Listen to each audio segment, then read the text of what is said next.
May tanong sa akin. Good eve po. Tanong ko lang po, meron pa akong olang hindi nabayaran. Tama po ba ang ginawa nilang mag-email sa ahensya namin para tulungan silang i-remind ako regarding my loan? Alright, napakagandang mensahe po nito. Pero bago ho natin sasagutin, imbitahan ko ho muna sana kayo na pakisuportahan po sana ang aking mga social media accounts sa YouTube, Facebook, and TikTok. Okay, dito po sa ating video, aalamin po natin kung tama po ba yung ginagawa nitong mga bugo katabusadong online lending apps, no, na i-email, no, yung inyong mga employer para lamang po kayo ipaalalahanan na magbayad dun sa inyong nahiram. Okay, pero bago ho yan, disclaimer po muna. Hindi po ako abogado, ako po'y maniningil. Lahat po ng sinasabi natin sa ating mga video is based on my experience at syempre po sa ating po pagsasaliksik at pagtatanong sa mga kaibigan po nating abogado. At isa pa po, hindi ko po kinukonsinte ang hindi pagbabayad ng utang dahil ang utang ay responsibilidad at obligasyon na dapat po nating bayaran. Ang hindi po ako pabor ay doon sa maling pamaraan pautang at maling pamaraan ng paniningil. Sagutin po natin yung pinadala nyo pong mensahe. Okay, so nagtatanong nga kayo tungkol doon sa olang hindi pa nababayaran kasi tinatanong nyo kung tama ba yung ginawa na mag-email sa ahensya ninyo o sa agency ninyo na tulungan silang i-remind regarding dun sa loan. Oh, Jesus Mariosep. Nakita nyo? Oh. Ang sabit ho nila dyan, alam nyo kung ano? Dun po sa Data Privacy Act. Okay? Pero wala naman ho kasing problemang kumbaga, manghingi ng tulong. Pero hindi ho dapat ganun. Okay? Kasi kami rin ho naman, tumatawag, no, sa mga employer o nag-email pero tinatanong lamang po namin kung kayo ba ay connected pa doon. More than that, wala na kami sinasabi. For example, email kami na this is from Boss Rai Lending. We would like to ask if Mr. Boss Rai is still connected to your company. That's it. Ganun lang. Oh. Pero yung i-email at para sabihin no, yung detalye ng utang kasi sinabi ho i-remind sa regarding sa loan. So definitely yan, yan, kumbaga isiniwalat yung detalye ninyo at doon po sa detalye ng inyong utang. Which is hindi ho tama yun. Okay, kasi po kung walang consent, no, yung pong nagbigay ng information sa inyo, no, na pwede kayong pwede nyong ibahagi yung kanilang information, no? Hangga't walang consent, hindi po pwede yun. Bawal ho yun. Makakasuhan ho sila dyan. Okay? Po, pwede nyo ho silang i-complain sa National Privacy Commission. Kasi breach of your, of your privacy yun eh. Kasi sinabi ho yung detalye no, definitely. Okay? Pero kung yung kuwarit, may tumawag ho sa kaibigan ninyo na inilagay nyo talagang reference. Kasi for example, ako nga po pala si Ryan, okay? From Boss Rai. Nakikita po ba kayo ni Mr. A? O, pagka sinabing baka pwede pong pakisabi, pakisagot po yung tawag po no ng nila Boss Rai. Yun lang. Okay? Wala kayong sinabing na di ba, na detalye. Oh, diba? Sinabi nyo lang, sagutin yung tawag. That's it. Ganun lamang naman ho kadali yun. Padaanin lang ho natin yung ambulansya. Pasensya na po. Yan, nagdaan na po. Sana ligtas po yung sakay nung ambulansya. No, dapat ho ganun lang. No, kasi hindi ho tama. No, kaya nga meron tayong Data Privacy Act eh. Napaka-importante po na kung anuman yung ibinahagi nating detalye sa kanila, no, sila lang po ang nakakaalam nun. No, hindi nila po pwedeng i-share sa iba yun. Bawal na bawal po yan. Okay? Tsaka, bakit kailangan ho nilang gamitin no, yung inyong ahensya or yung inyong agency no, para kayo i-follow up sa pagbabayad? Samantalang kaya nilang gawin yun. Tingnan nyo ho ang mga katarantaduhan niyang mga yan, ha? Tingnan mo.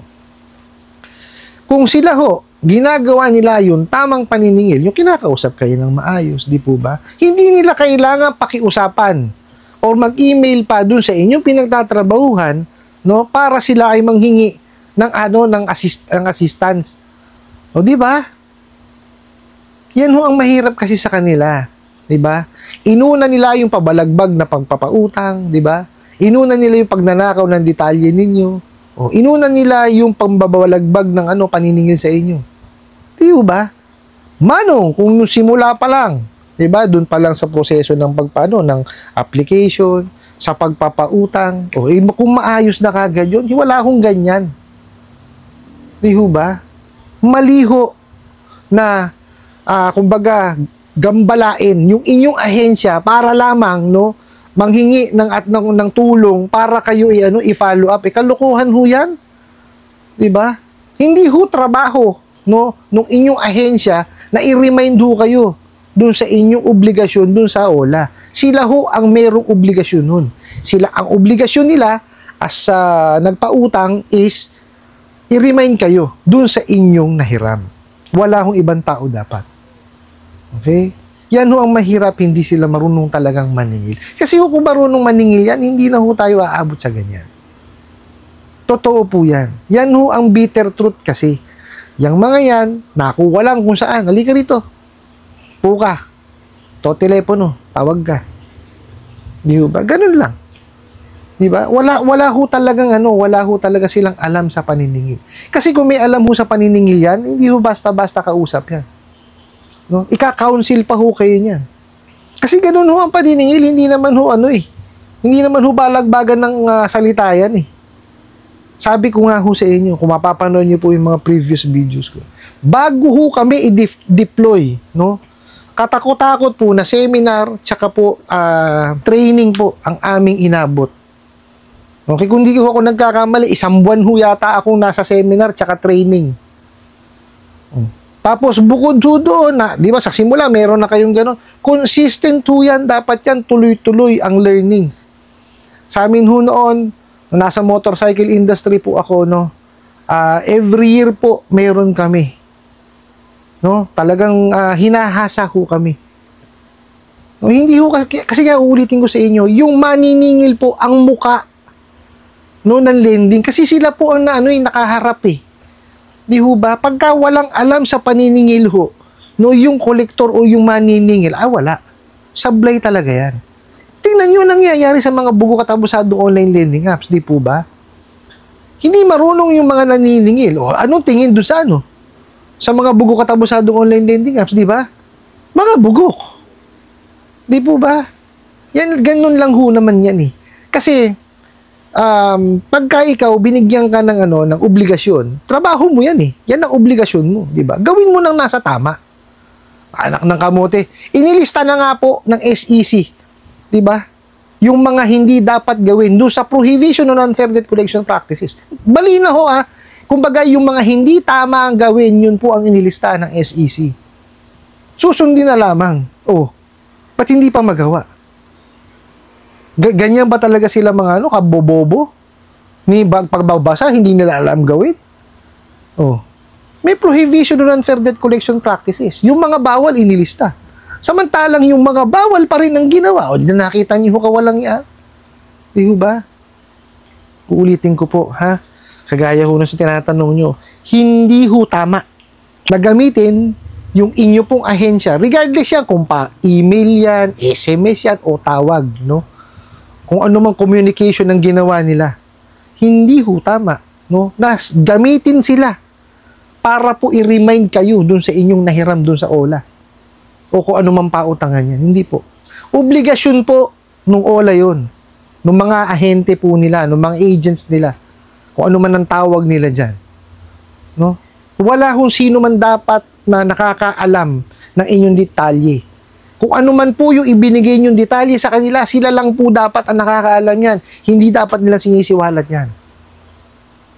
Meron ho tayong Data Privacy Act na tinatawag. Pagka ho yan na breach, yan, i-complain nyo po sa kanila. May karapatan po kayo. Actually, sa simula pa lang po ng utang, may breach na yan. Kasi ninakaw na ho lahat ng mga nasa contact list po ninyo. Kaya nga ho natatawagan yung employer po ninyo, yan pong mga mga kakilala po ninyo, kahit hindi nyo naman inilagay. Hindi po ba? Kaya iba yung ingat. Paulit-ulit ko sasabihin sa inyo to. Gawin ho natin yung ating due diligence, bago ho tayo manghiram dyan sa mga bugok at abusadong online lending apps na yan. Ano po? I hope nasagot ko po itong katanungan na to at sana po'y makatulong. Maraming salamat po sa inyong walang sawang pagsuporta at panonood sa aking mga video. Maraming salamat po sa inyong pag-like, pag-share, pag-comment at pagtatanong. At kunin ko na rin po itong opportunity na imbitahan po sana kayo, na pakisuportahan po sana ang aking mga social media accounts sa YouTube, Facebook, and TikTok. Hanggang sa muli po. Yun lang.